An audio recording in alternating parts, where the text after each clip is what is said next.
और प्रवासी भारतीय सम्मेलन में प्रधानमंत्री नरेंद्र मोदी का संबोधन, सीधा रुख करते हैं। कॉलोनियलिज्म के विरुद्ध मोर्चा खोला तो दुनिया के अनेक देशों में आजादी के संघर्ष के लिए ये प्रेरणा बन गया।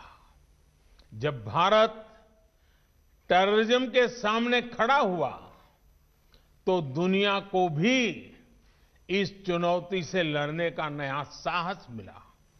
साथियों, भारत आज करप्शन को खत्म करने के लिए टेक्नोलॉजी का ज्यादा से ज्यादा इस्तेमाल कर रहा है। लाखों करोड़ों रुपए जो पहले तमाम कमियों की वजह से गलत हाथों में पहुंच जाते थे, वो आज सीधे लाभार्थी के बैंक खाते में पहुंच रहे हैं। आपने देखा होगा, भारत ने जो नई व्यवस्थाएं विकसित की हैं, उनकी कोरोना के इस समय में वैश्विक संस्थाओं ने भी भूरी भूरी प्रशंसा की है। आधुनिक टेक्नोलॉजी से गरीब को एम्पावर करने का जो अभियान आज भारत में चल रहा है, उसकी चर्चा विश्व के हर कोने में है, हर स्तर पर है। भाइयों और बहनों, हमने दिखाया है कि रिन्यूएबल एनर्जी के मामले में डेवलपिंग वर्ल्ड का कोई देश भी लीड ले सकता है। आज भारत का दिया वन सन, वन वर्ल्ड, वन ग्रिड, ये मंत्र दुनिया को भी अपील कर रहा है। साथियों, भारत का इतिहास गवाह है कि भारत के सामर्थ्य, भारतीयों के सामर्थ्य को लेकर जब भी किसी ने आशंका जताई, सारी आशंकाएं गलत साबित हुई है।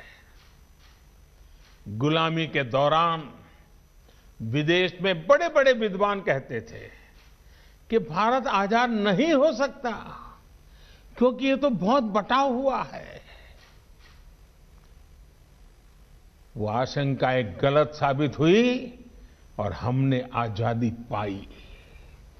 साथियों, जब भारत को आजादी मिली तो ये भी कहा गया कि इतना गरीब और इतना कम पढ़ा लिखा भारत, ये भारत तो टूट जाएगा, बिखर जाएगा, डेमोक्रेसी तो यहां असंभव है। आज की सच्चाई यही है कि भारत एकजुट भी है और दुनिया में डेमोक्रेसी अगर सबसे मजबूत है, वाइब्रेंट है, जीवंत है, तो वो भारत ही है। भाइयों और बहनों, आजादी के बाद ही दशकों तक ये नैरेटिव भी चला कि भारत गरीब, अशिक्षित है, इसलिए साइंस और टेक्नोलॉजी में इन्वेस्टमेंट की संभावनाएं कम आंकी गई। आज भारत का स्पेस प्रोग्राम, हमारा टेक स्टार्टअप इकोसिस्टम दुनिया में अग्रणी है। कोविड की चुनौती के साल में भी कई नए यूनिकॉर्न्स और सैकड़ों नए टेक स्टार्टअप्स भारत से ही निकल करके आए हैं।